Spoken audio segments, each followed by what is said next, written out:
여러분, 혹시 그런 상상 해본 적 있으세요? 천국에서도 지옥에서도 끝나지 않은 인생이 있다면요? 천국보다 아름다운 7화는 해숙이 다시 천국으로 돌아온 그 순간부터 이야기를 시작합니다. 지옥불에 몸을 던진 낙준, 미분류로 판정받고 눈을 뜬 해숙, 그리고 여전히 정체를 잃은 채 혼란 속에 있는 소미. 그들의 감정은 복잡하고 얽혀있고 마치 하나의 퍼즐처럼 맞춰져야 비로소 해답을 찾을 수 있었죠. 이번 회차는 진실이 드러나는 순간보다 진실을 마주하는 용기가 더 큰 파장을 일으킵니다. 그리고 해숙은 마침내 깨닫습니다. 내가 놓친 건 기억이 아니라 그 아이의 손이었다. 해숙은 천국으로 돌아오며 무언가 허전한 기분을 떨치지 못합니다. 영애와 함께 돌아왔지만 무언가 불안했습니다. 기억 속 퍼즐 조각 하나가 여전히 빠져있는 듯한 느낌이었죠. 센터장의 말이 머릿속을 맴돕니다. 당신은 천국에 돌아왔지만 아직 끝난 게 아닙니다. 해숙은 영애를 바라보며 생각합니다. 정말 이 아이가 영애라면 소미는 도대체 누구란 말이지? 그날 밤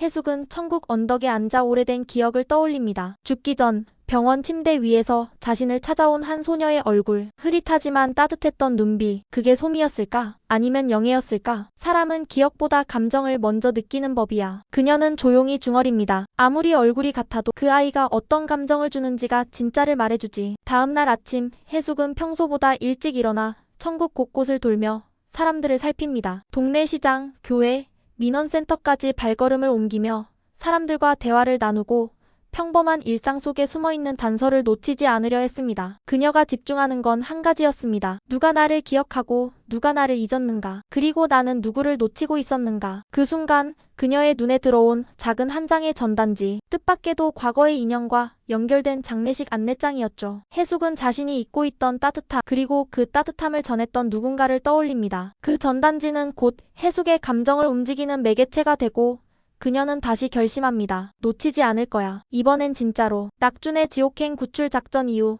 센터에서는 후폭풍이 일어납니다. 규정을 어긴 낙준은 결국 센터장의 통보를 받고 정직 처분을 받게 되죠. 동료들에게 작별 인사를 전하며 센터를 떠나는 낙준의 모습은 묘하게 씁쓸하면서도 당당합니다. 그는 말합니다. 사람 하나 살렸으면 벌 받을 만하지 않겠어요? 한편 고낙준의 공백을 메우기 위해 대체 인력으로 투입된 건 바로 해숙. 처음엔 당황합니다. 업무 시스템도 말투도 천국식 매뉴얼도 낯설기만 하죠. 하지만 해숙은 다릅니다. 생전에 수십 년간 사람들과 부대끼며 살아온 경험이 있잖아요. 그녀는 말합니다. 규정이 아무리 딱딱해도 사람 속은 말랑하지. 그걸 알아야 진짜 응대지. 천국지원센터의 한 구석 분류 업무 데스크에서 해숙은 일 하나하나를 꼼꼼히 확인하며 사람 냄새 나는 행정을 펼칩니다. 어떤 호는 슬픔에 젖어 있고 어떤 호는 억울함을 품고 있었죠. 해숙은 그들의 이야기를 그냥 넘기지 않았습니다. 특히 한 가정 상담 장면, 부모 홀령이 자녀의 진로를 통제하려 하자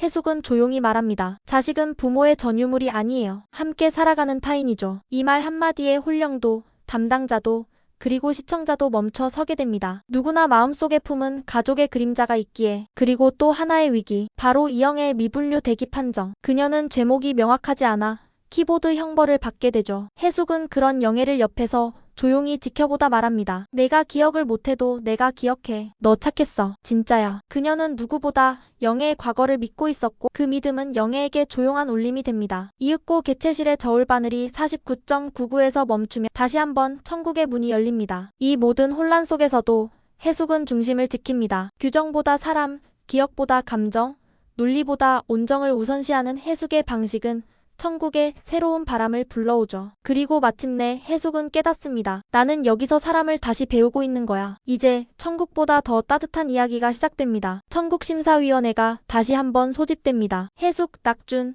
소미는 모두 정면에 놓인 거대한 저울 앞에 섭니다. 하늘의 균열은 아직 닫히지 않았고 이 세 사람의 감정은 이제 최종 판결을 향해 나아가야만 합니다. 센터장은 조용히 말을 꺼냅니다. 소미 씨는 혼재된 기억 상태입니다. 이영애가 아닌 다른 누군가의 기억이 섞여 있습니다. 그것도 매우 강하게요. 그때 염라의 쌍둥이라 불리는 기억을 씹는 자가 등장합니다. 염라와 같은 얼굴, 그러나 전혀 다른 분위기. 그는 천천히 소미를 향해 걸어오며 말합니다. 그 기억은 내 것이 아니야. 누군가의 기억이 내 안에 저장되어 있을 뿐. 넌 그 기억을 통해 자신을 만들었을 뿐이지. 소미는 크게 숨을 들이마시고 묻습니다. 그럼 전 누구예요? 저는 그냥 조작된 기억의 잔재인가요? 그 순간 해숙이 앞으로 나섭니다. 기억이 조작됐든 뭐든 간에 이 아이가 보여준 마음은 진짜야. 거짓이었으면 날 그렇게 걱정하지도 따뜻하게 안아주지도 않았어. 낙준도 입을 엽니다. 나는 과거에 너무 많은 걸 외면했어요. 그래서 진짜를 알아볼 수 있는 눈을 잃었지. 하지만 이제야 알겠어요. 이 아이가 진심으로 가족이 되고 싶어 했다는 걸. 심사위원들이 웅성거리기 시작합니다. 천국과 지옥 양측에서 보내온 대표들도